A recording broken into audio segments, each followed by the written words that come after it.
Hi, my name's Carly. I'm a British citizen living in Italy, and now we are in week 6 of a national lockdown. I moved to Italy only 6 months ago to be with my fiance and to find a new job once I'd got here, but now I find myself in the middle of a national emergency. I heard about what Operation Come Together was doing because now you are also facing this similar crisis. We are all together in this pandemic. However, I'm speaking to you almost from your future because we have gone through the different stages of this outbreak and this spread, and we're a little bit further along than what you are. Perhaps what we've learned can help you in understanding what's happening and what will happen with the virus and how you can stop the spread to save lives. Now we're in week 6 of the national lockdown. I have to tell you that we cannot do anything here. We cannot go outside. We haven't been out for a walk in all that time, in weeks and weeks. We're allowed to go to the supermarket once a week to buy food because of course that's essential for life, and we need lots of paperwork to be able to even do that. We have to take our ID and documentation to show the police that we are going to the supermarket and that we're not just going outside for a breath of fresh air. The police check, the police come around with megaphones telling us to stay inside.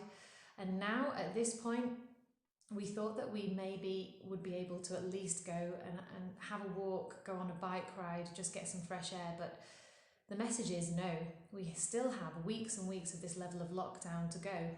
Why is it so tough here? Why is it so strict? Well, we were the first hit in Europe, in Italy, and I have to say that we were not in the region where I live. We were not in the place where the first outbreak actually took off. We looked at that other area of Italy, a region called Lombardy, and we could see how devastating it was, but we honestly didn't think that it would reach us. It did. The entire country had to lock down. The spread rose exponentially.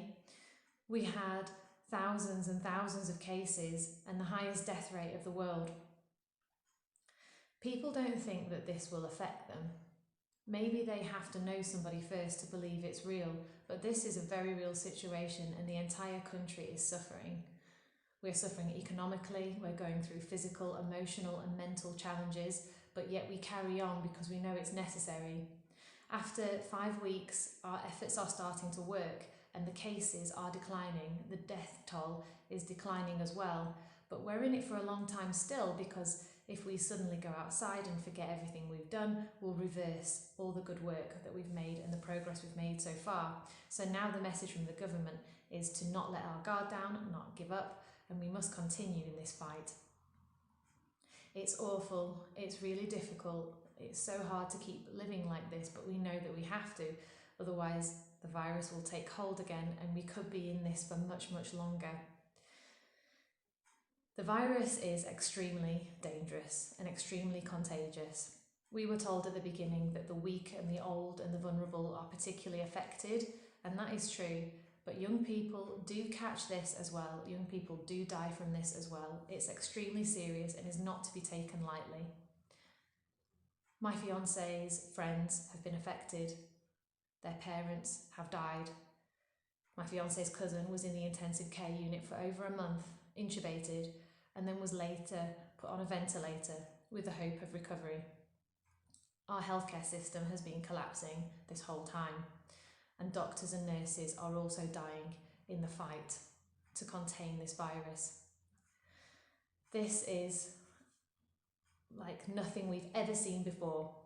So I say to you, if you haven't got to this stage yet, you have a head start on what we had. We didn't know it could get this bad, this fast. So stay at home now, stop the spread, keep your distance, wash your hands, and remember it closes in. Don't believe that this is another problem far away. This affects all of us.